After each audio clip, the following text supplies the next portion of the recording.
महत्त्वाचा विषय असा आहे की आपल्याला स्मार्ट पुणे हवं आहे की शाश्वत स्मार्ट पुणे हवं हे ह्या संदर्भामध्ये गेले एक 5-6 महिने आम्ही जो अभ्यास करतो आहोत त्यातनं काही गोष्टी पुढे आलेल्या आहेत त्या थोडक्यात मांडण्याचा प्रयत्न करतो. भारतामध्ये शहरीकरणाकडे एका वेगळ्या दृष्टीने बघण्याची सुरुवात म्हणजे केवळ शहरं वाढत आहेत तशी वाढू द्या त्याऐवजी त्याला एक थोडीशी दिशा देण्याचा प्रयत्न हा पहिल्यांदा JNNURMच्या माध्यमातून झाला.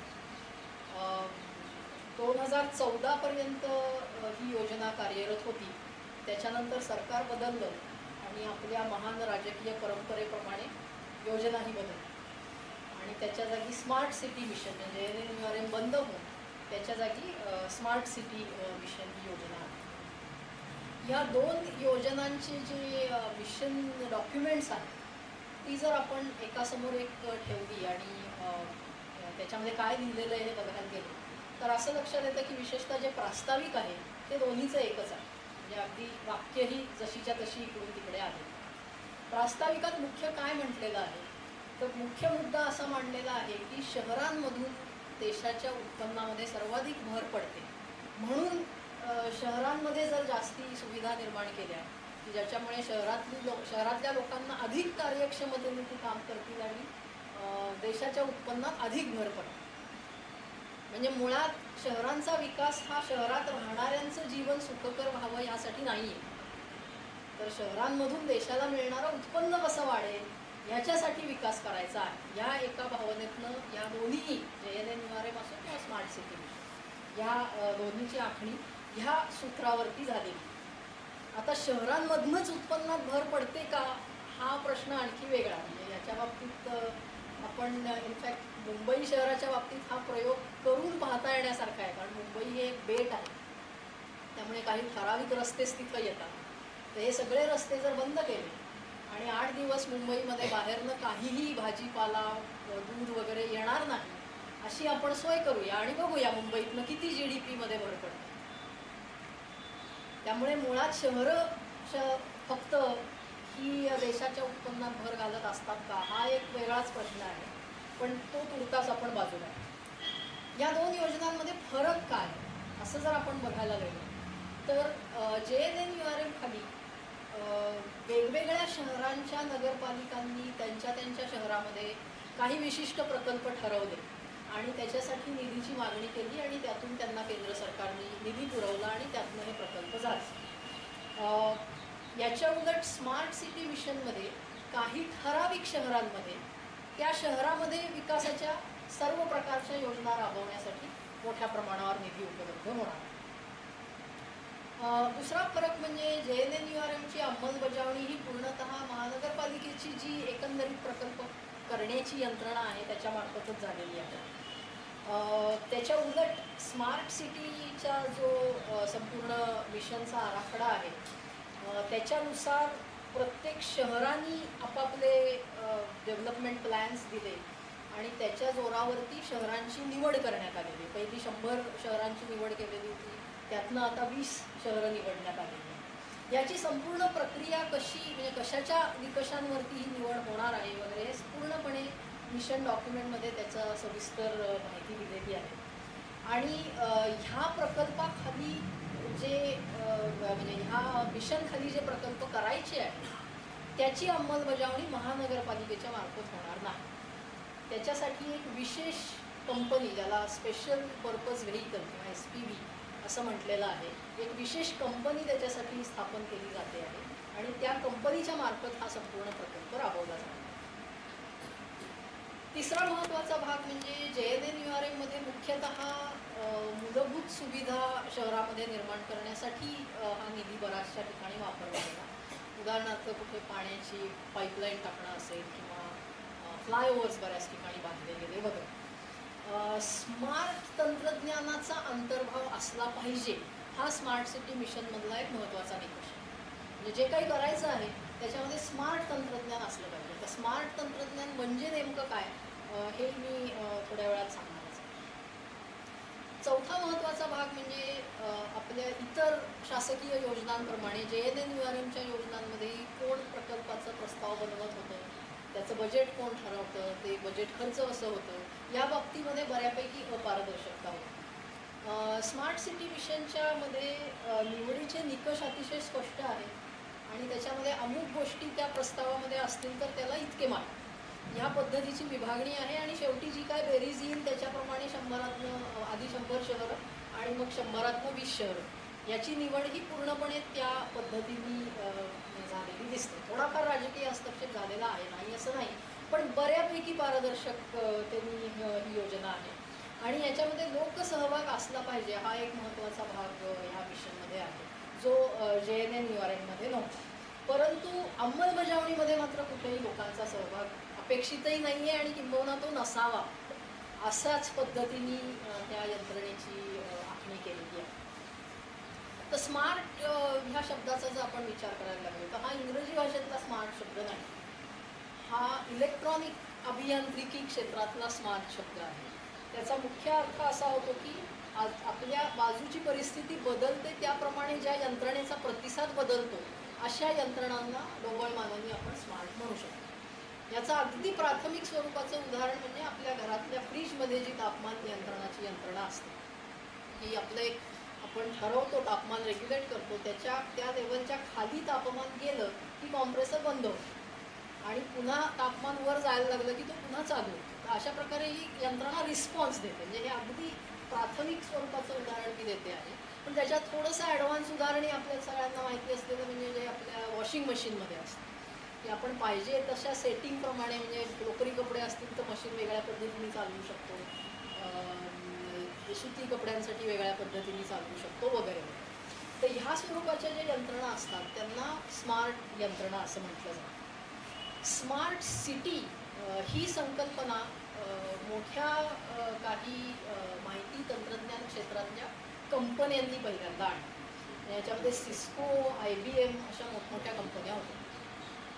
त्याच्यामागचा त्यांचा विचार असा होता की माहिती तंत्रज्ञानात झालेली प्रगती एकीकडे आणि दुसरीकडे इलेक्ट्रॉनिक्समधली प्रगती, याचा वापर करून आपण संपूर्ण शहराचं प्रशासन हे जास्ती कार्यक्षम आणि जास्ती रिस्पॉन्सिव्ह किंवा प्रतिसाद देऊ शकणारं कशा पद्धतीने करू शकतो याचं एक सिस्टीम त्यांनी डेव्हलप केलं. आणि हे एक त्यांचं प्रॉडक्ट होतं, एक सेवा पुरवणारं प्रॉडक्ट होतं जे शहरांच्या प्रशासनांना विकायचं आणि ज्याच्यामुळे प्रशासनाचं काम हलकं होईल अशा स्वरूपाचा हा एक पूर्णपणे व्यावसायिक विचार याच्यामध्ये होता.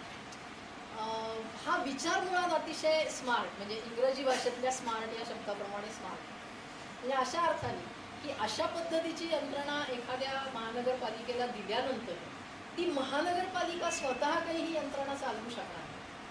म्हणजे पुन्हा त्या यंत्रणेचं सुपरविजन, त्याची देखभाल, ह्या सगळ्या गोष्टी करण्याचे कॉन्ट्रॅक्टसुद्धा ह्या कंपन्यांनाच मिळणार आणि तेही 1-2 वर्षासाठी नाही, कारण अशा प्रकारच्या यंत्रणेमध्ये गुंतवणूक केल्यानंतर ती दीर्घकाळपर्यंत चालू राहणार आहे. त्यामुळे दीर्घकालीन अशा प्रकारची कॉन्ट्रॅक्ट्स जर मिळवली तर एक कायमस्वरूपी उत्पन्नाचं साधन निर्माण होणार. अशा विचारातनं तयार केलेला हा एक प्रॉडक्ट होता. तर ही गोष्ट मला असं वाटतं की आपण लक्षात घ्यायला पाहिजे. प्रत्येक शहराची एक वेगळी गरज असते, त्याप्रमाणे ते सॉफ्टवेअर डिझाईन करता येतं, कुठले सेन्सर्स वापरायचे वगैरे त्या शहराच्या प्रायोरिटीप्रमाणे करू शकतं आणि किमान काही दशकांची तरी कॉन्ट्रॅक्ट्स शहरांच्या महानगरपालिकांबरोबर होऊ शकतात. तर मुळात स्मार्ट सिटी हे एक कमर्शियल प्रॉडक्ट आहे, धंदेवाईक उत्पादन आहे. त्यामुळे त्या संपूर्ण संकल्पनेची रचना ही ती संकल्पना विकणारी जी कंपनी आहे त्याला फायदा करून देणं हे त्याचं पहिलं उद्दिष्ट आहे. जी महानगरपालिका ती यंत्रणा घेते आहे त्यांचं काम निश्चित सुकर होणार, परंतु ते काम सुकर करणं ही प्राथमिकता नाही आहे. प्राथमिकता त्या कंपनीचा फायदा सतत चालू राहायला पाहिजे ही आहे. त्यामुळे सतत एक डिपेंडन्सी कशी राहील, एक अवलंबित्व कसं राहील या यंत्रणेवर, याचा सुद्धा विचार त्याच्यामध्ये एक इनबिल्ट आहे असं आपण म्हणू शकतो. तेव्हा असा विचार जेव्हा एका शासकीय प्रकल्पाच्या माध्यमातून पुढे येतो तेव्हा ही गोष्ट नागरिक म्हणून आपण लक्षात घेणं महत्त्वाचं आहे की शेवटी हे कमर्शियल प्रॉडक्ट आहे जे एका शासकीय प्रकल्पातनं आपल्या शहरामध्ये येऊ घातलेलं आहे. एकीकडे हे स्मार्ट सिटी मिशन आणि वगैरे हे चालू असतानाच कर्मधर्म संयोगाने असं झालं की गेल्या काही वर्षांपासून मी विशाखापट्टणममधली एक संस्था आहे लय रिसोर्स सेंटर. लय म्हणजे रिदम ह्या अर्थी नॅचरल रिदम्स ह्या दृष्टीने लय. ही संस्था मुख्यतः जागतिक वातावरण बदलाचे लोकांवरती काय परिणाम होत आहेत आणि त्याच्यातनं मार्ग काढण्यासाठी लोकांना कशी मदत करता येईल अशासारख्या विषयावरती काम करते आणि त्याच्या अंतर्गत संपूर्ण देशामधल्या वेगवेगळ्या संस्थांचं व्यक्तींचं असं एक नेटवर्क उभं राहिलेलं आहे. तर या नेटवर्कच्या माध्यमातून आम्ही बरेचदा पाहत होतो की विशेषतः शहरांचा विकास या बाबतीतली चर्चा ही बरीचशी तात्विक पातळीवरती होत राहते. प्रत्यक्ष एखाद्या शहराचा प्लॅन घेऊन त्याच्यामध्ये आपण जी तत्त्व म्हणतो आहोत ती कशी अंतर्भूत होत आहेत किंवा होत नाही आहेत ह्या संबंधीचा अभ्यास कुठे फारसा होताना दिसत नाही. म्हणून असा काही आपण विशिष्ट शहरच घेऊन असं काही करू शकतो का की नुसतंच हवेत बोलत राहण्यापेक्षा एका शहराचाच आपण विचार करूया की ह्या शहराचं प्लॅनिंग अशा पद्धतीने व्हायला हवं असं आपण म्हणू शकू का. ह्यासाठी आम्ही काही अभ्यास करावा म्हणून फंडिंग शोधत. तर योगायोगाने झालं असं की एकीकडे स्मार्ट सिटी मिशनची चर्चा सुरू झाली आणि त्याच वेळेला आम्हाला एक अनुकूल प्रतिसादही फंडिंग एजन्सीजकडून मिळाला. सुरुवातीची आमची कल्पना होती की आपण एका वॉर्डाचा अभ्यास करू. कुठल्याही शहरातल्या एका वॉर्डमध्ये जर आपल्याला त्या वॉर्डला सस्टेनेबल किंवा शाश्वत करायचं असेल तर काय करावं लागेल. फंडिंग एजन्सी म्हणाली की तुम्ही इतका छोटा कशाला विचार करता, तुम्ही एक अख्खं शहरच. मग त्याच्यातनं पुढे असा विचार आला की मग एकच शहर का. तर पहिलं शहर पुणे यासाठी घेतलं गेलं की कल्पना माझी असल्यामुळे प्रकल्प मी लिहिलेला होता आणि मी पुण्यात राहते, मला शहराची माहिती आहे म्हणून पुणे. परंतु मग असं ठरलं की पुण्याच्या जोडीला आपण विशाखापट्टणम आणि दिल्ली ह्या 3 शहरांचाही म्हणजे ह्या 2 शहरांचाही अभ्यास करूया. कारण ही 3 एकतर वेगवेगळ्या भौगोलिक क्षेत्रामध्ये असलेली शहरं आहेत, विकासाच्याही वेगवेगळ्या टप्प्यावर असलेली शहरं. तर असा हा एक मोठा प्रकल्प आहे ज्याच्यातला हा पुणे शहराचा अभ्यास हा एक भाग. योगायोग असा झाला की स्मार्ट सिटी मिशनमध्ये जी 20 शहरं निवडली गेलेली आहेत त्याच्यामध्येही ही 3 शहरं आहेत. त्यामुळे एका दृष्टीने आमचं काम थोडं सोपं झालं की आता तुलनेसाठी दुसरा प्रकल्प आमच्यासमोर आहे. याच्यामध्ये उद्दिष्ट असं आहे की 2030 साली पुणे शहर हे जर आपल्याला एक शाश्वत किंवा सस्टेनेबल सिटी म्हणून करायचं असेल, शाश्वत शहर म्हणून पुढे यायला हवं असेल तर काय करावं लागेल शहरामध्ये याचा एक आराखडा मांडला. हा एक अभ्यास प्रकल्प आहे कारण ह्याच्यामध्ये काम करणाऱ्या कुणाकडेच असे कुठलेही अधिकार नाही की त्याची प्रत्यक्ष अंमलबजावणी करता येईल. त्यामुळे ही एक कागदावरची मांडणी मुख्यतः असणार आहे आणि आम्हाला असं वाटतं की स्मार्ट तंत्रज्ञानही ह्याच्यामध्ये महत्त्वाचं ठरेलच, परंतु त्याच्याच जोडीला अतिशय हुशारीनं आखलेल्या धोरणांची गरज पडणार. म्हणजे पॉलिसीज अँड टेक्नॉलॉजी या 2 गोष्टी एका विशिष्ट समन्वयाने एकत्र आल्या तर हे घडू शकतं. ह्याचा पहिला टप्पा म्हणजे आता साधारण 6-1 महिने आम्ही काम करतो आहोत. पहिल्या टप्प्यामध्ये आत्ताची पुणे शहराची एकंदरीत सद्यस्थिती काय आहे 2 दृष्टिकोनातून. एक म्हणजे सस्टेनेबिलिटी हा तर भाग त्याच्यामध्ये आहे. दुसरं म्हणजे जागतिक वातावरण बदलाचे जे परिणाम दिसत आहेत त्यांना तोंड देण्याची कितपत ताकद आत्ताच्या शहरातल्या एकंदरीत रचनेमध्ये आहे याचा एक आम्ही अंदाज घेतो आहोत. 2030 सालासाठी पुणे शहराची कार्बन फुटप्रिंट काय असावी, इकॉलॉजिकल फुटप्रिंट काय असावी आणि कितपत आर्थिक सामाजिक विषमता असली तरी चालवून घेता येईल ह्याचे काही निकषसुद्धा आम्ही ठरवण्याचा प्रयत्न करतो. हा दुसरा टप्पा आहे. याच्यासाठी अर्थातच आत्ताची काय स्थिती आहे बघून रिअलिस्टिकली 2030 पर्यंत आपण कुठं जाऊ शकतो आणि एका आदर्श स्थितीत कुठं असायला पाहिजे ह्याचा कुठेतरी सुवर्णमध्य गाठण्याचा आम्ही प्रयत्न करू आणि मग आजच्या स्थितीपासून त्या ठरवलेल्या स्थितीपर्यंत जाण्यासाठी काय करावं लागणार आहे याची आखणी करणं हा त्याच्यातला तिसरा टप्पा आहे. आम्हाला असं वाटतं की याच्यातनं एक ज्याला आपण इक्विटेबल सस्टेनेबल डेव्हलपमेंट म्हणतो, सामाजिक न्यायावर आधारित शाश्वत विकास हा कसा साधता येईल याचे काही ठोस मार्ग, की पुणे शहरामध्ये हे कसं करता येईल याचे काही ठोस मार्ग यातनं पुढे येतील. त्याचबरोबर एक विचार असाही आहे की एकाच सेक्टरमध्ये, एकाच क्षेत्रामध्ये जर आम्ही सुचवतो आहोत ते वेगळं आहे आणि प्रत्यक्ष जे घडतं आहे ते जर वेगळं आहे असं दिसत असेल तर या दोन्हीचं आपल्याला कॉस्ट बेनिफिट ॲनालिसिससुद्धा करता येईल, की आम्ही जे म्हणतो त्याचा खर्च किती होणार आहे आणि त्यातनं फायदे काय मिळणार आहे. याच्या उलट स्मार्ट सिटीमध्ये म्हणा किंवा जो काय आपला डेव्हलपमेंट प्लॅन आहे त्याच्यामध्ये म्हणा काही करायचं असेल तोच प्रश्न सोडवण्यासाठी तर त्याचा खर्च काय असणार आहे आणि त्याचे परिणाम काय. तर ह्याचा जर आपण एक ॲनालिसिस करू शकलो तर जो मार्ग आपल्याला अशाश्वततेकडे घेऊन जातो आहे हे सहज उघडपणे दिसतं आहे त्याचा प्रतिवाद करण्यासाठी आणखी एक आयुध आपल्या हातामध्ये असतं.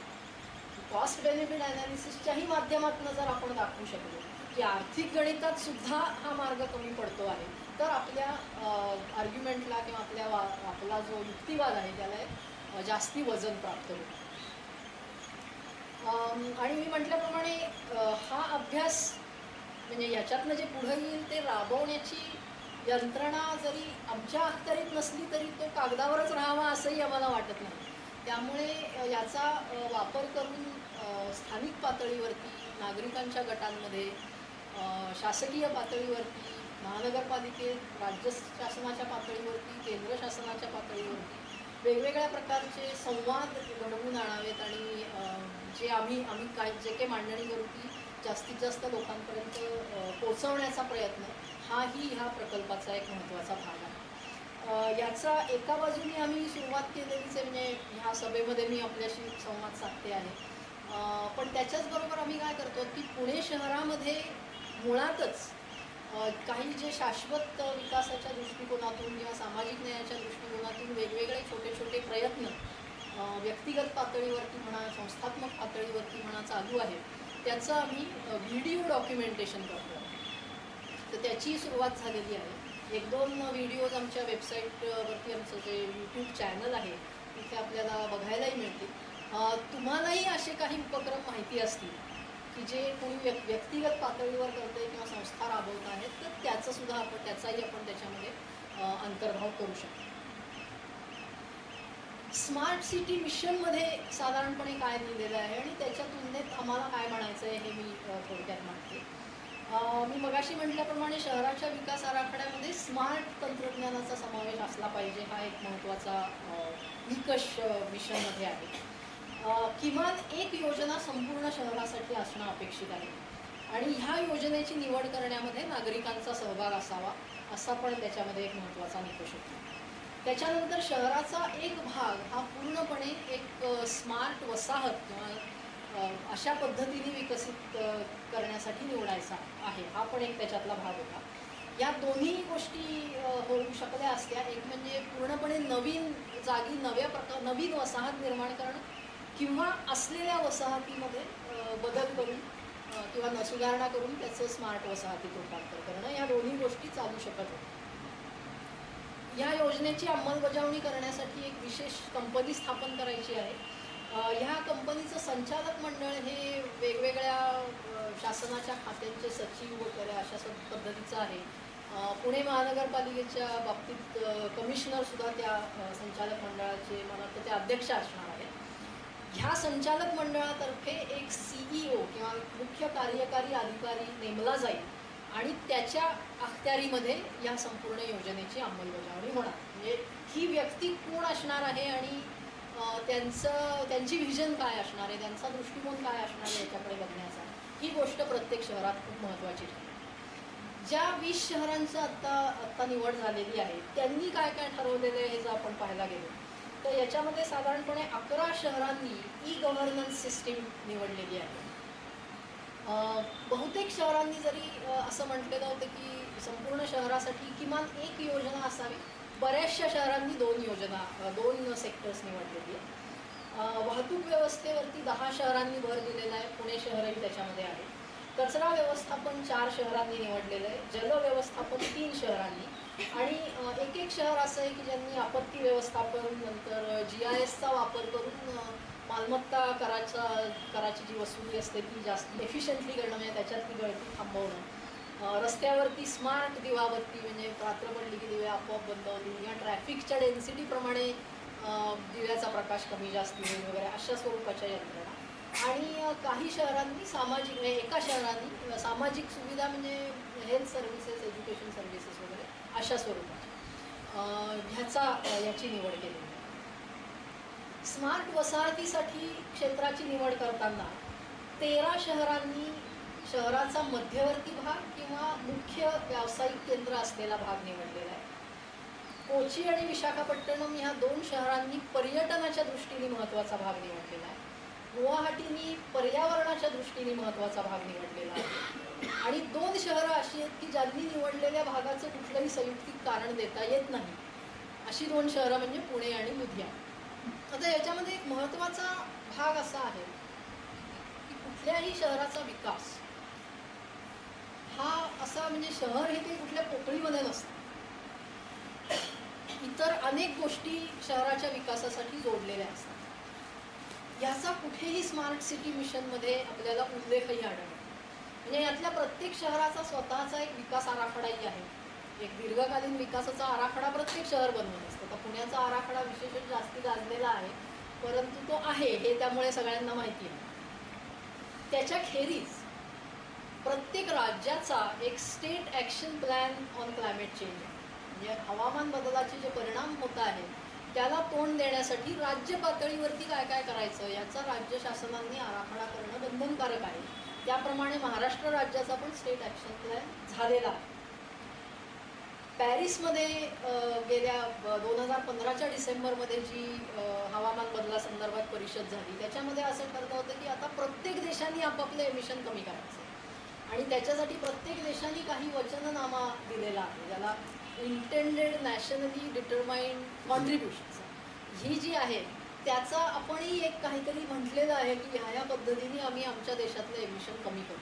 त्याचाही कुठेतरी शहराच्या विकासाच्या आराखड्यावरती परिणाम होणार आहे.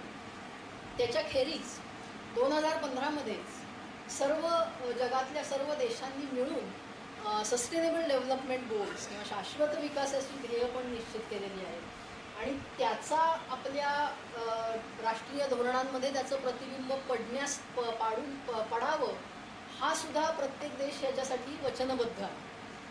त्यामुळे मुळात प्रत्येक शहराचा जो विकास आराखडा आहे तो ह्या नव्याने आलेली जी बंधनं आहेत त्याच्याखाली तपासून घ्यायला हवा. आणि स्मार्ट सिटी म्हणून जर तुमच्या शहराची निवड झालेली असेल तर त्याच्याखाली ज्या गोष्टी होणार आहेत त्याही कुठेतरी त्याच्याशी जोडल्या गेलेल्या असल्या पाहिजे. ह्याचा कुठेही विचार स्मार्ट सिटी मिशनच्या डॉक्युमेंटमध्येही नाही आहे आणि स्मार्ट सिटीचे जे आराखडे झालेले आहेत त्याच्यामध्येही नाही आहे आणि याची कुठे फारशी चर्चा पण होत नाही. दुसरा महत्त्वाचा भाग असा आहे, म्हणजे हे सगळ्या गोष्टी आपण एक वेळ हा धोरणांचा भाग आहे म्हणून बाजूला ठेवू, पण थोडंसं शास्त्रीय दृष्टिकोनातनं जरी आपण बघितलं तरी कुठलंही शहर हे पोकळीमध्ये नसतं. शहरामध्ये काही इनपुट्स, काही आदानं येत असतात, माणसं येत असतात, अन्न बाहेरनं येत असतं, पाणी बाहेरनं येत असतं, ऊर्जा बाहेरनं येत असते, शिवाय काही मॅन्युफॅक्चर्ड गुड्स पण बाहेरनं येत असतात. तसंच शहरातनं काही काही गोष्टी बाहेरही जात असतात. पैसा बाहेर जात असतोच, काही प्रॉडक्ट्स बाहेर जात असतात, माणसं बऱ्या किंवा वाईट कारणासाठी शहरातनं बाहेरही जात असतात आणि काही अत्यंत नकारात्मक अशी पण आउटपुट्स आहेत की हवेचं प्रदूषण आहे, पाण्याचं प्रदूषण आहे, वाया जाणारी ऊर्जा आहे, कचरा आहे. पुण्याच्या बाबतीत विचार केला तर आज आपल्यामुळे पुढच्या लोकांना सांडपाणी प्यायची वेळ आलेली आहे. ह्या सगळ्याचा कुठेतरी आपल्या विकासाच्या प्लॅनिंगमध्ये, आराखड्यामध्ये कुठेतरी प्रतिबिंब पडायला हवं. म्हणजे आपण ज्या क्षेत्रामध्ये आहोत त्या क्षेत्रातनं आपल्याला जे काही मिळतं आहे किंवा आपल्याकडून जातं आहे त्याच्या संदर्भातल्याही काही प्राथमिकतांचं प्रतिबिंब पडणं आवश्यक आहे. उदाहरणार्थ पाण्याचा आपण निकष पुणे शहराने स्मार्ट सिटीमध्ये घेतलेला आहे, परंतु हे पाणी येणार आहे कुठे? ते तर आपल्या आजूबाजूच्या परिसरात नाही येणार आहे, जे आज शहराच्या हद्दीच्या बाहेर आहे. किंवा अन्न सुरक्षितता, ऊर्जा सेवा आपल्याला सगळ्या प्रकारच्या बाहेरनं येतात, कचरा आणि सांडपाण्याचं व्यवस्थापन आहे.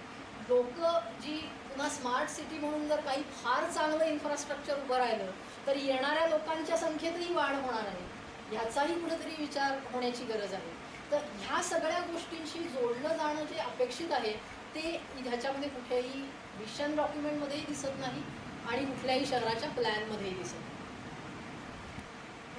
पुणे शहराने काय निवडलेलं आहे तर दळणवळणाची व्यवस्था आणि पाणी ह्या दोन गोष्टींवरती फोकस केलेला आहे आणि औंध बाणेर बालेवाडी हा भाग स्मार्ट वसाहत म्हणून विकसित करण्यासाठी निवडलेला आहे.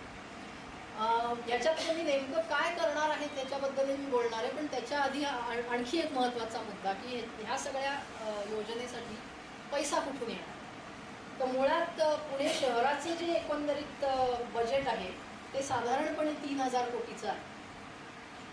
त्याच्यामधले 500 कोटी केंद्र सरकारकडून येणार आहे, 500 कोटी हे राज्य सरकारकडनं निम्मे आणि महापालिकेकडनं निम्मे असे येणार आहेत आणि जवळजवळ 2000 कोटी हे कर्जाच्या रूपामध्ये किंवा वेगवेगळ्या प्रकारच्या PPP योजनांमधनं किंवा CSRच्या माध्यमातून आणि युजर फी किंवा कर आणि सेवा शुल्क ह्या स्वरूपातनं जवळजवळ 2000 कोटी उभे होणार आहे. आता ही विभागणी पाहिल्यानंतर ह्या संपूर्ण योजनेची अंमलबजावणी ही केंद्र सरकारने जे निकष जी चौकट घालून दिली आहे त्याच्याप्रमाणे करायची.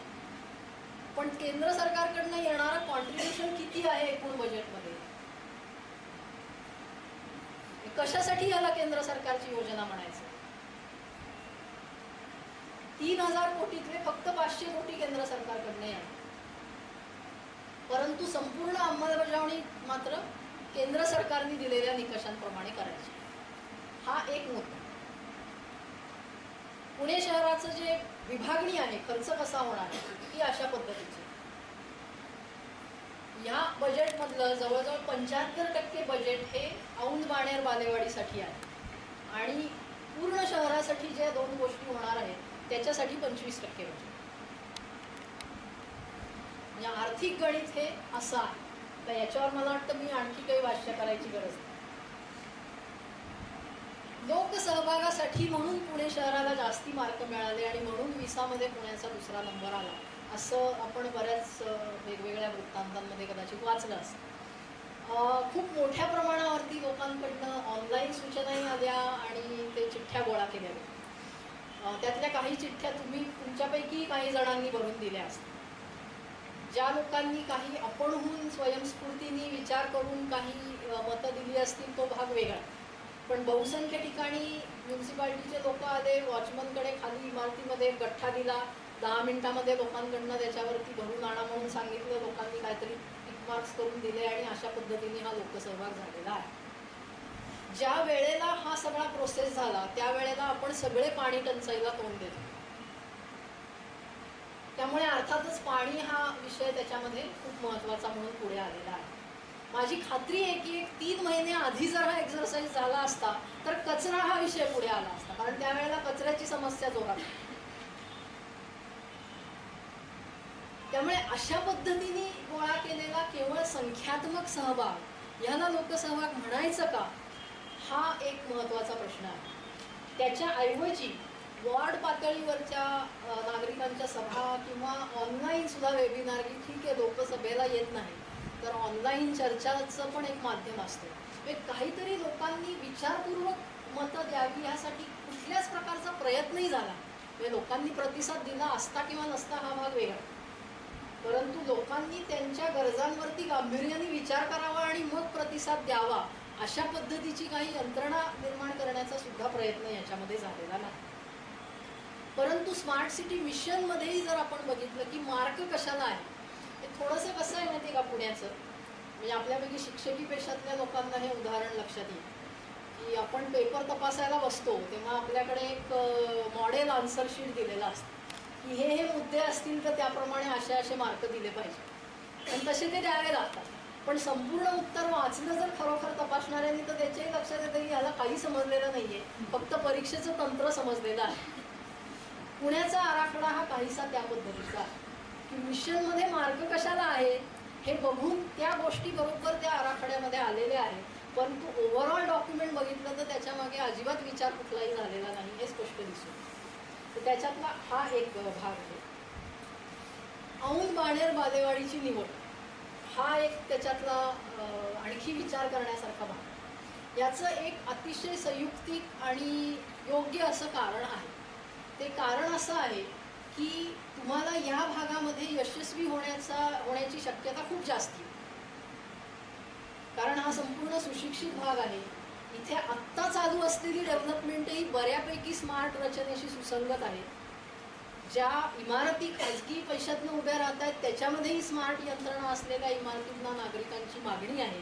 नागरिकही ह्या भागात राहणारे जे आहेत ते बरेचसे परदेशात जाऊन आलेले, तिथल्या स्मार्ट इन्फ्रास्ट्रक्चरचा अनुभव घेतलेला असल्यामुळे त्यांची ह्या बदलाला अनुकूलता असण्याची शक्यता आहे. शिवाय या भागामध्ये एक झोपडपट्टी पण आहे.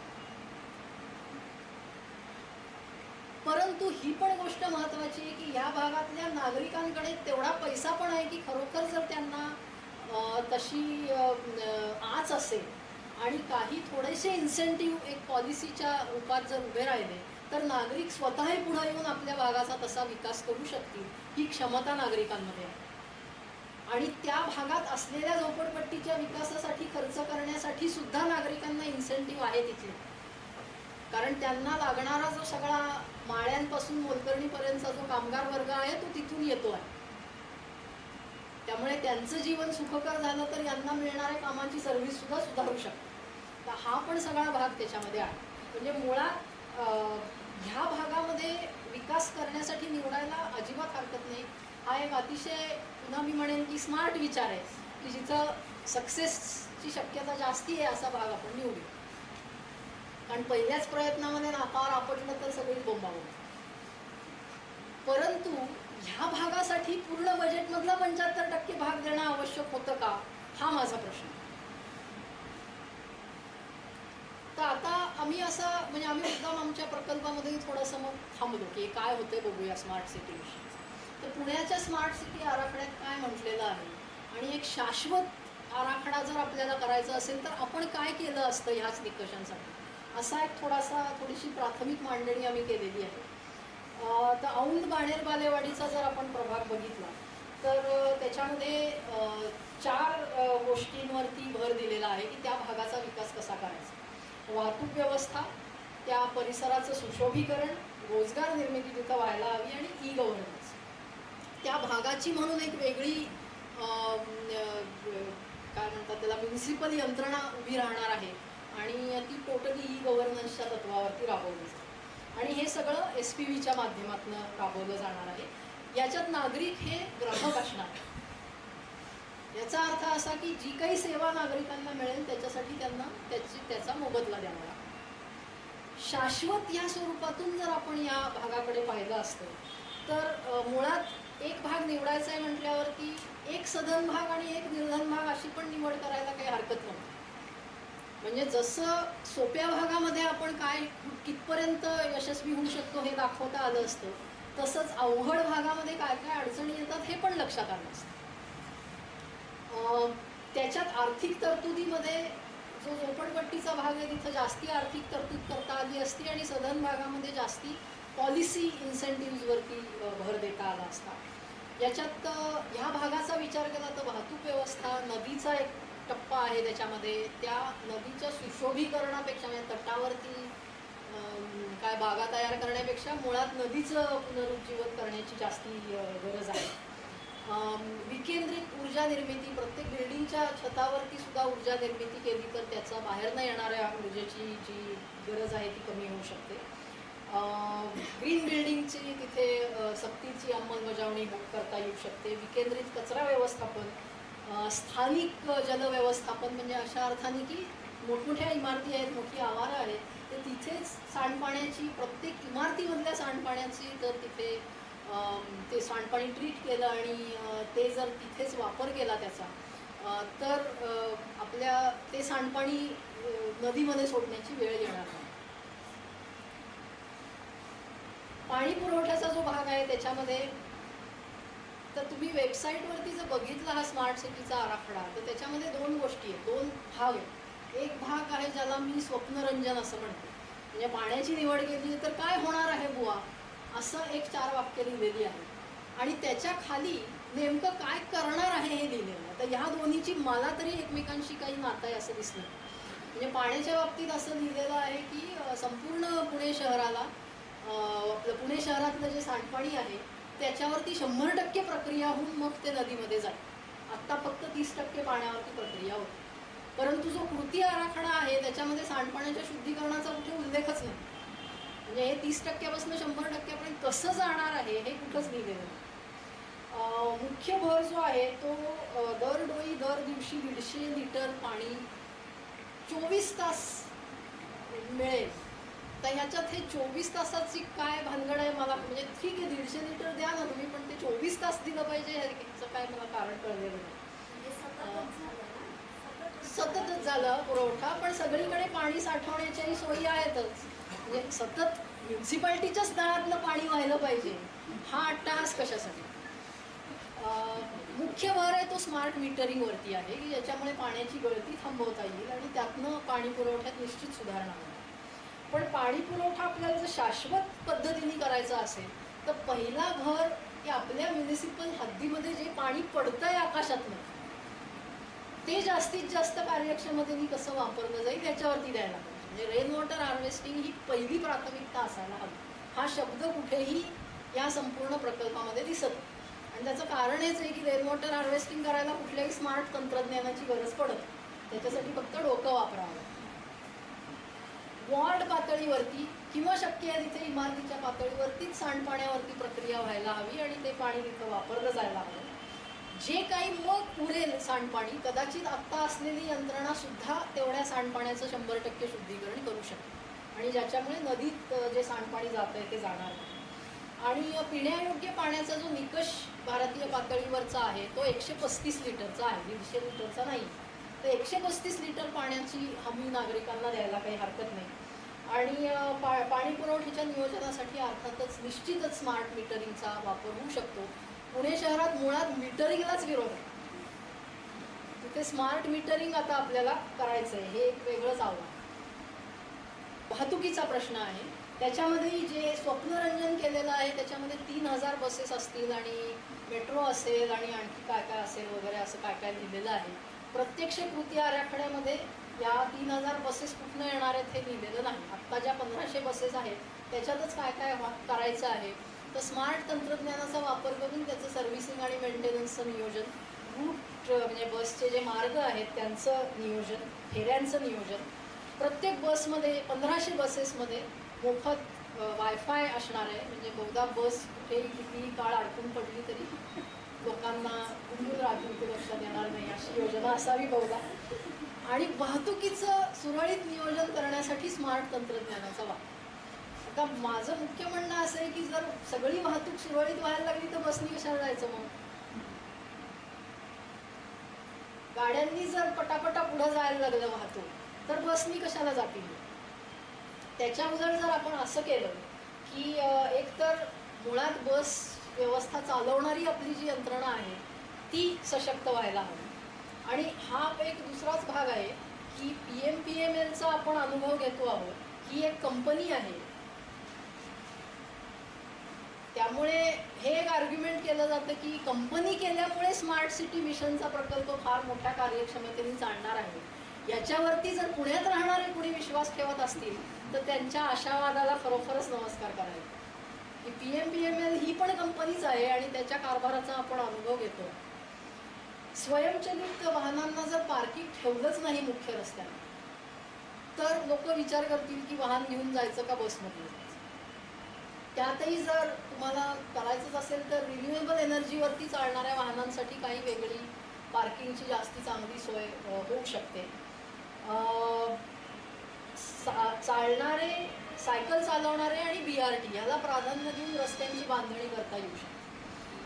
COEP मधल्या सिव्हिल इंजिनिअरिंगच्या मुलांनी कर्वे रस्त्याचं जसं एक मॉडेल बनवलं, ज्याच्यामध्ये त्यांनी असं मॉडेल बनवलेलं आहे की ज्या माणसाला म्हणजे कर्वे पुतळ्यापासून डेक्कनकडे जायचं असेल तर तो 2-4दा विचार करेल की माझी गाडी घेऊ का बसमधून, कारण गाड्यांसाठी खूप कमी जागा ठेवलेली आहे.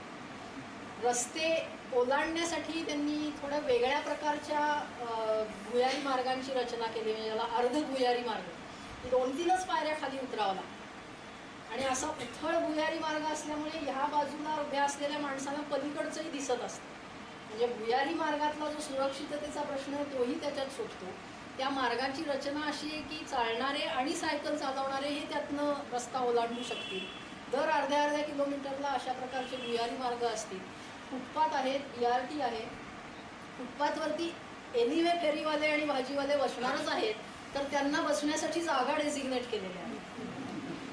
अशा पद्धतीने त्यांनी पूर्ण शहराचं नियोजन केलेलं आहे. त्याचं 3 डायमेन्शनल मॉडेल वगैरे फार सुंदर काम या मुलांनी केलेलं आहे. तर ह्याचा पण आपल्याला विचार करता येऊ शकतो आणि किंबहुना आम्ही हा एक एक्झरसाईज करणार आहोत की आपला जो डेव्हलपमेंट प्लॅन आहे त्याच्यात कर्वे रस्त्याच्या रुंदीकरणाचा प्रस्ताव आहे. तर तिथल्या एकंदरीतच इमारती बघताय, रुंदीकरण कसं काय घडणार आहे मला माहिती नाही, परंतु त्याचा खर्च किती येणार आहे आणि ह्या पद्धतीने असलेल्याच रस्त्यामध्ये वाहतूक सुरळीत करण्यासाठी काय काय खर्च येईल याचा एक ॲनालिसिसही आम्ही या प्रकल्पामध्ये करणार आहोत. मी आत्ता जी ढोबळ मांडणी केली त्या लेव्हलची चर्चा बरेच ठिकाणी की असं न करता असं करायला पाहिजे. पण जर आपल्याला आता कॉन्क्रीटली काही म्हणायचं असेल की मी आत्ता जसं म्हणलं की कर्वे रस्त्याच्या बाबतीत हे डेव्हलपमेंट प्लॅनमध्ये आहे त्याच्याऐवजी आम्ही हे म्हणतो, असं जर आपल्याला वेगवेगळ्या क्षेत्रांबद्दल म्हणायचं असेल तर त्याची आखणी कशी करावी याचा पण म्हणजे असं कुठे केल्याचं आम्हाला दिसलं नाही. त्यामुळे त्याच्यावरही बराच विचार आम्ही करतो आहोत आणि हे जे काही पुढचे मी 2-4 मुद्दे मांडणार आहे त्या बाबतीत मला आपल्या सगळ्यांकडनं प्रतिक्रिया हव्या आहेत की आम्ही जे म्हणतो ते होऊ शकतं का, काय फारच काहीतरी आम्ही इसोटेरिक आणि आदर्शवादी बोलतो आहोत. हा एक भाग. दुसरं म्हणजे त्याच्यात लॉजिकल जर काही चुका असतील तर त्याही कृपया आमच्या नजरेला आणून द्याव्या आणि यातनं जी कामं पुढे दिसत आहेत त्याच्यासाठी आम्हाला मदतीची गरज असणार. तर मी आधी म्हटल्याप्रमाणे 3 लिमिट्स किंवा 3 मर्यादा आम्ही विचारात घेतो. एक म्हणजे इकॉलॉजिकल फुटप्रिंट ही कमीत कमी जास्तीत जास्त किती असायला हवी, कार्बन फुटप्रिंट ही जास्तीत जास्त किती असायला हवी आणि सामाजिक आर्थिक विषमता ही कमीत कमी किती आपण चालवून घेऊ शकतो. ह्या 3 प्रश्नांची उत्तरं 20 ते 30 सालासाठी आम्हाला शोधायची. पुण्याच्या कार्बन फुटप्रिंटचा एक अभ्यास झालेला आहे, तो काहीसा जुना आहे. 2010 सालचा हा रिपोर्ट आहे. त्याच्यात आता बरेच बदल 6 वर्षात झाले असतील, पण तरी निदान काहीतरी आहे कागदावर. याच्यानुसार पुण्याची दरडोई कार्बन फुटप्रिंट ही 1.46 टन कार्बन डायऑक्साईड इक्विव्हॅलंट अशी आहे. याच्यामध्ये फक्त पुणे शहरात वापरली जाणारी जी ऊर्जा आहे तेवढ्याचाच विचार केलेला आहे. प्रत्यक्षात सैद्धांतिकदृष्ट्या बघितलं तर कार्बन फुटप्रिंट म्हणजे आपण ज्या काही वस्तू वापरतो त्या वस्तू बनवण्यासाठी तयार झालेली ऊर्जा आणि ज्या कचऱ्याची विल्हेवाट लावली जाते त्याच्यासाठी वाया जाणारी ऊर्जा ह्याचाही विचार करायला हवा, पण तो करणं जरा अवघड असतं. या कॅल्क्युलेशनमध्ये फक्त जी ऊर्जा वापरली जाते तेवढ्याचाच विचार केला. म्हणजे एका अर्थाने हे एक अंडर एस्टिमेट आहे असं आपण म्हणू शकतो. जर आपण क्लायमेट सायन्सचा विचार केला तर जर आपल्याला जागतिक तापमान वाढ जे आत्ता आपण चर्चा ऐकली असते की 2 डिग्री सेंटीग्रेड पर्यंत मर्यादित ठेवायचे या शतकाच्या अखेरीत, 1950च्या पुढे जर विचार केला तर त्या दृष्टीने संपूर्ण जगातल्या सगळ्या लोकांची दरडोई कार्बन फुटप्रिंट ही 2 टन इतकी मर्यादित जर ठेवता आली तर आपल्याला हे साध्य होणार. म्हणजे एका अर्थाने सैद्धांतिकदृष्ट्या आपण असं म्हणू शकतो की 2 टन ही लिमिट आहे, त्याच्या पलीकडे आपल्याला कार्बन फुटप्रिंट जाऊ द्यायची नाही. आणि आत्ता जर आपण 1.46ला आहोत तर थोडासा आपल्याला वाव आहे कार्बन फुटप्रिंट वाढवायला, ही एक आशेची बाब इथं दिसते. तर म्हणजे परंतु याच्यामध्ये आणखी एक डायमेन्शन येतं, तो म्हणजे मी मगाशी उल्लेख केल्याप्रमाणे भारताने जे काही कमिटमेंट्स केलेल्या आहेत की 2020 सालाच्या पुढे त्या ॲक्टिवेट होतील की कशा पद्धतीने आम्ही आमचं कार्बन उत्सर्जन कमी करणार आहोत देशाच्या पातळीवर, त्यातून काय मर्यादा निघता आहेत हे पुढच्या काही महिन्यामध्ये जेव्हा आपल्या देशाचा फायनल येईल वचननामा तेव्हा त्याच्यातनं हे चित्र स्पष्ट होतं. इकॉलॉजिकल फुटप्रिंट ह्याच्यामध्ये आम्ही थोडंसं अजून दुग्ध्यात आहोत की ह्याच्यात उडी घ्यावी की नाही. याचं कारण असं की बहुतेक ठिकाणी कार्बन फुटप्रिंट आणि इकॉलॉजिकल फुटप्रिंट यांचं नातं आहे. तुमची कार्बन फुटप्रिंट जास्ती असेल तर इकॉलॉजिकल फुटप्रिंटही जास्ती असते. ती कार्बन फुटप्रिंट कमी झाली तर आपण म्हणू शकतो की इकॉलॉजिकल फुटप्रिंटही कमी होते आहे. तर त्यामुळे मग इकॉलॉजिकल फुटप्रिंटकडे वेगळं बघितलंच नाही तर चालणार आहे का, हा एक प्रश्न आहे. परंतु अजून त्या बाबतीत मी कुठल्याही निर्णयाला येऊ शकलेले नाही. तर ह्याही प्रश्नावर मला आपल्याकडनं थोड्या मदतीची गरज आहे. जागतिक स्थिती जी आहे ती अशी आहे की आपल्या म्हणजे जगाची बायो कपॅसिटी आणि इकॉलॉजिकल फुटप्रिंट याच्यामधली जी दरी आहे, म्हणजे बायोलॉजिकल रिसोर्सेस जे आपण जैविक रिसोर्सेस वापरतो आहोत ते पुन्हा पुन्हा निर्मित होत राहतात. परंतु इकॉलॉजिकल फुटप्रिंटमध्ये आपण वापरत असलेल्या सगळ्या संसाधनांचा विचार होतो. तर ही गॅप वाढते आहे. म्हणजे आपण जितक्या वेगाने संसाधनांचं पुनर्निर्माण होतं आहे त्यापेक्षा जास्ती वेगाने त्याचा वापर करत चाललेलो आहे. ही जागतिक स्थिती आहे. भारताचा विचार केला तर जी आकडेवारी आम्हाला मिळाली ती अशी आहे की इकॉलॉजिकल फुटप्रिंट आपली दरडोई 0.91 हेक्टर इतकी आहे आणि बायो कपॅसिटी ही 0.51 हेक्टर इतकी आहे. म्हणजे ही पण एक खूप मोठी याच्यामध्ये गॅप आहे. आणि हा फरक वाढत जाणार. हा मुख्यतः लोकसंख्येशी निगडीत आहे. आणि जगाची लोकसंख्या जरी या शतकाच्या मध्यापर्यंत स्थिरावणार असली तरी भारताची लोकसंख्या ही या शतकाच्या अखेरपर्यंत वाढत राहणार असल्यामुळे आपली इकॉलॉजिकल फुटप्रिंट मात्र वाढतच जाणार. पुणे शहराच्या बाबतीत मात्र आम्हाला कुठल्याही प्रकारची आकडेवारी अजून मिळालेली नाही. तर असा जर कुठे काही अभ्यास असेल तर त्याची आम्हाला गरज आहे. मी म्हटल्याप्रमाणे कार्बन फुटप्रिंट आणि इकॉलॉजिकल फुटप्रिंट याचा वेगवेगळा विचार करायला हवा आहे असं मला अजूनही वाटतं. त्याचं कारण या चित्रातनं स्पष्ट होईल की भारत आणि काँगो ह्या दोन देशांची इकॉलॉजिकल फुटप्रिंट साधारण एकच आहे, परंतु त्याच्यामधलं कार्बन फुटप्रिंटचं जे कॉन्ट्रीब्युशन आहे ते भारताचं कितीतरी जास्ती आहे आणि काँगोचं खूप कमी आहे.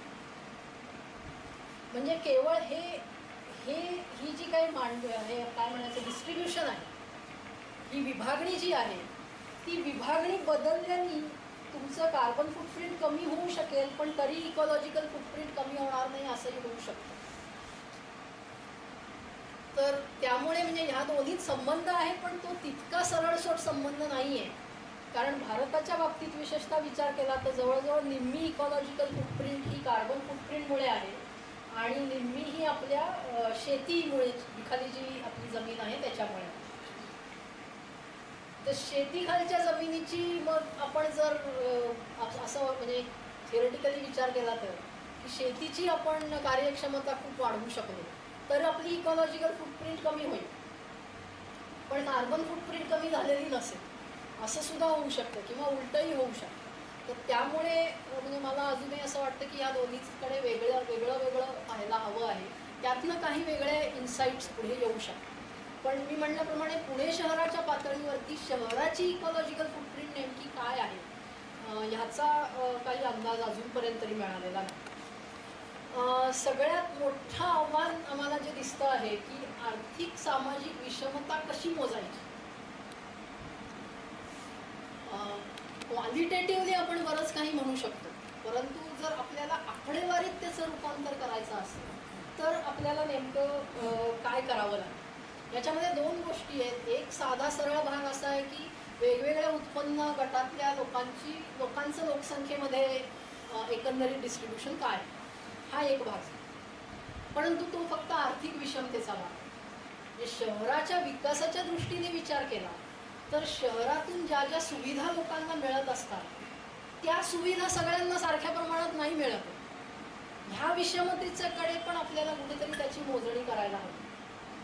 तर तो एक आमच्या पुढे महत्त्वाचा हे आहे. तर एक आम्ही मॉडेल बनवलेलं आहे, ते मी थोडक्यात सांगते. म्हणजे याच्यातही खूप अजून काम व्हायला हवं आहे. तर समजा आपण ह्या 6 गोष्टी आम्ही घेतलो की प्रत्येकाला मिळणारा आहार, उपलब्ध असलेलं कार्पेट एरिया, बिल्टअप म्हणजे घराची कार्पेट एरिया, पाण्याची उपलब्धता, विजेची उपलब्धता आणि पुरुष आणि स्त्रियांच्या शिक्षणाचं प्रमाण. या गोष्टी जर म्हणजे ह्याच्यात आणखी काही निकषांची भर पडू शकते, काही सुटलेलं असेल तर आपण पुढे ह्याच्यावरती चर्चा करू शकतो. पण समजा या 6 गोष्टी असतील आणि below poverty line, low income, medium income, high income आणि अल्ट्रा हाय इन्कम असे 5 उत्पन्न गट असतील.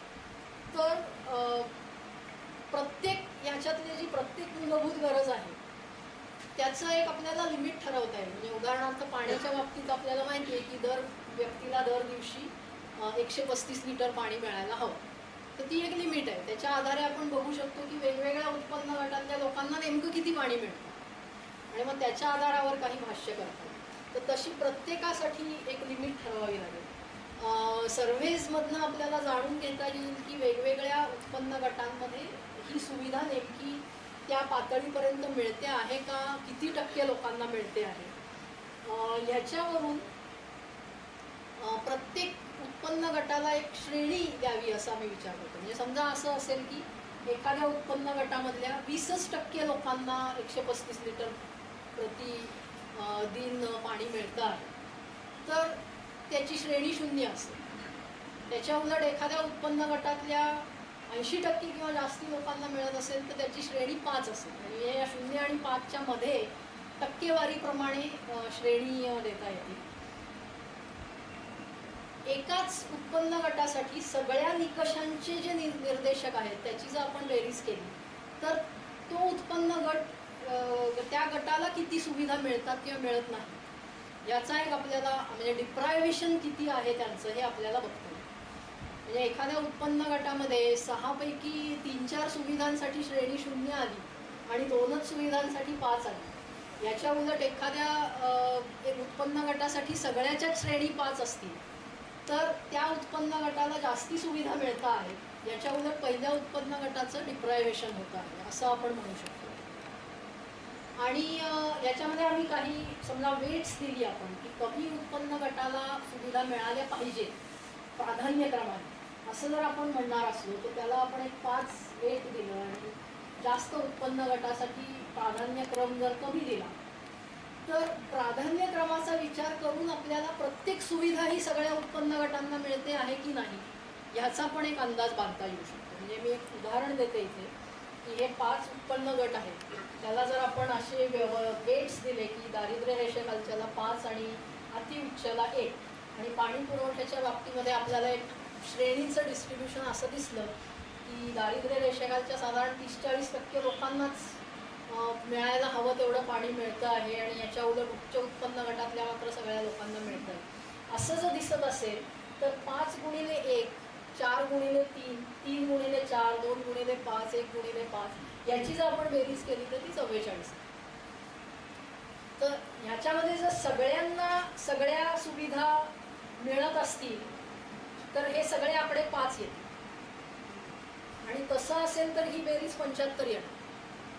म्हणजे याचा अर्थ ह्या एका गरजेच्या बाबतीमध्ये पूर्णपणे समानता आहे असं आपण म्हणू शकतो. 75च्या तुलनेने हा आकडा किती कमी आहे याच्यावरून किती असमानता आहे असं आपण काहीतरी याच्यात निकष काढू शकतो. तर असं एक थोडंसं आम्ही क्वालिटेटिव्ह इन्फॉर्मेशनला क्वांटिटेटिव्हमध्ये रूपांतरित करण्याचं एक मॉडेल मांडू पाहतो आहोत. तर लॉजिकली हे बरोबर आहे का हे पूर्णपणे अगदीच मूर्खासारखं काहीतरी वाटतं आहे याच्या बाबतीतही आपण आपल्या चर्चेमधनं काही मतं निघतील अशी मला अपेक्षा आहे. आणि शेवटचा मुद्दा म्हणजे आता आम्हाला बऱ्याच मदतीची गरज लागते कारण या प्रकल्पाच्या अंतर्गत वेगवेगळ्या क्षेत्राच्या संदर्भामध्ये म्हणजे आत्ता जे मी दाखवलं की नेमकं किती लोकांना कुठली सुविधा मिळते आहे ही माहिती जरी काढायची झाली तरी सर्वेज वेगवेगळ्या ठिकाणी करावे लागतील. तर त्याच्यासाठी त्याची मेथडॉलॉजी सॅम्पलिंग कसं करायचं हे ठरवावं लागेल. तर त्याच्यासाठी आम्हाला मदत लागेल. प्रत्यक्ष सर्वे करण्यासाठी सुद्धा मदत लागणार आहे. प्रकल्पाची आखणी अशा पद्धतीने आहे की ह्या असे जर जे कोणी मदत करण्यासाठी पुढे येऊ इच्छितात तर थोड्याफार प्रमाणामध्ये मानधन देण्याची सुद्धा तरतूद प्रकल्पामधनं होऊ शकते. त्यामुळे स्वयंसेवी संस्था ज्यांना काही अकॅडमिक पद्धतीचा अभ्यास म्हणून याच्याकडे बघायचं असेल तर त्यांना सुद्धा यात सहभागी होता येईल. विद्यार्थ्यांना हल्ली वेगवेगळ्या प्रकारच्या इंटर्नशिप्स करायच्या असतात तर ह्याच्यातनं थोडाफार त्यांना इंटर्नशिप स्टायपेंडसुद्धा आम्ही देऊ शकतो त्यात ते जर ह्या कामात सहभागी होणार असतील तर. ह्या प्रकारचा डेटा हवा आहे गोळा करायला. आणि हा जो सगळा प्रकल्प आहे म्हणजे मी इथे बडबड बरीच करते पण ह्याच्यातलं जे सगळं काम आहे प्रत्यक्ष करण्याचं ते माझी सहकारी इथे बसलेली आहे अनु कुंचेरिया ती हे काम करते आहे. तर म्हणजे तुम्ही जी एक शॉर्टलिस्ट केलेली आहे की आता आपल्याला ह्या पद्धतीचा डेटा हवा आहे तर काही प्रातिनिधिक वॉर्ड निवडून त्या वॉर्डांमधनं ह्या स्वरूपाचा डेटा गोळा करायचा आहे. आणि पूर्ण सिटी म्हणजे पूर्ण शहराच्या पातळीवरतीही काही डेटा आम्हाला हवा आहे आणि तो मिळत नाही अशी आत्ताची परिस्थिती आहे. तर तो ह्या म्हणजे हाही आम्हाला काही दृष्टीने सर्वेतनं गोळा करावा लागेल. मिळत नाही अशा अर्थाने की अधिकृत आकडेवारी आत्ताची म्हणजे अद्ययावत अशी उपलब्ध होती. म्हणजे काही आकडेवारी फार जुनी आहे किंवा काही बाबतीत ती विश्वासार्ह नाही आहे किंवा अधिकृत नाही आहे असं थोडंसं आहे. तर असे कुठले सेक्टर्स आहेत यांची आता आम्ही एक आखणी केलेली आहे. तर त्यामुळे आता एक चित्र स्पष्ट व्हायला लागलं की पुढच्या 5-6 महिन्यामध्ये ह्या कामांसाठी आम्हाला वेगवेगळ्या लोकांच्या मदतीची गरज पडणार आहे.